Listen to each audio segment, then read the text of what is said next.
মার্কিন president Donald ট্রাম্পের ৪৮ ঘন্টার আলটিমেটাম পার হতে না হতেই রণক্ষেত্রে রূপ নিয়েছে মধ্যপ্রাচ্য। হরমুজ প্রণালীতে ইরান কর্তৃক মার্কিন ড্রোন ভূপাতিত করা এবং আন্তর্জাতিক তেলবাহী জাহাজ চলাচলে বাধার ঘটনায় এবার যেন চরম ক্ষিপ্ত ট্রাম্প প্রশাসন। তেহরানের এই দুঃসাহসের জবাবে শুরু হয়েছে ইতিহাসের অন্যতম ভয়াবহ আকাশপথের হামলা, যার লক্ষ্য ইরানের প্রতিরক্ষা ব্যবস্থা গুঁড়িয়ে দেওয়া। হরমুজ প্রণালীতে ইরানের প্রতিরক্ষা সক্ষমতা ও সামরিক স্থাপনাগুলো পুরোপুরি চূর্ণ না হওয়া পর্যন্ত এই অভিযান থামবে না বলে সাফ জানিয়ে দিয়েছেন মার্কিন অর্থমন্ত্রী স্কট বেসেন্ট। এনবিসি নিউজের মিট দ্য প্রেস অনুষ্ঠানে তিনি এই কঠোর হুঁশিয়ারি দিয়েছেন। বেসেন্ট বলেছেন, যতক্ষণ পর্যন্ত ইরানের প্রতিরক্ষা ঘাঁটিগুলো পুরোপুরি ধ্বংস না হচ্ছে ততক্ষণ আমাদের অভিযান চলবে। তিনি আরও বলেছেন, পরিস্থিতি শান্ত করার জন্য কখনো কখনো পূর্ণ শক্তির আঘাত অনিবার্য হয়ে পড়ে। মূলত হরমুজ প্রণালী দিয়ে আন্তর্জাতিক জ্বালানি সরবরাহে ইরানের ক্রমাগত হস্তক্ষেপ এবং মার্কিন সামরিক ঘাঁটি লক্ষ্য করে হামলার ঘটনায় ধৈর্য হারিয়েছেন ডোনাল্ড ট্রাম্প।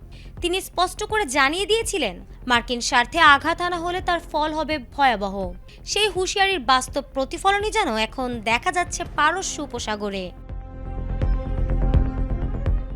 এই যুদ্ধের কারণে বিশ্ববাজারে তেলের দাম সাময়িকভাবে বাড়তে পারে, তবে মার্কিন অর্থমন্ত্রী দৃঢ়তার সাথে বলেছেন, ইরানকে পারমাণবিক অস্ত্র থেকে দূরে রাখতে এবং দীর্ঘস্থায়ী শান্তি নিশ্চিত করতে এই স্বল্পমেয়াদী কষ্ট মেনে নিতে হবে। ইসরায়েলি বাহিনীর সাথে যৌথভাবে পরিচালিত এই হামলায় ইরানের বিমান ও নৌবাহিনীর যেন কোমর ভেঙে দেওয়ার পরিকল্পনা নিয়েছে ওয়াশিংটন।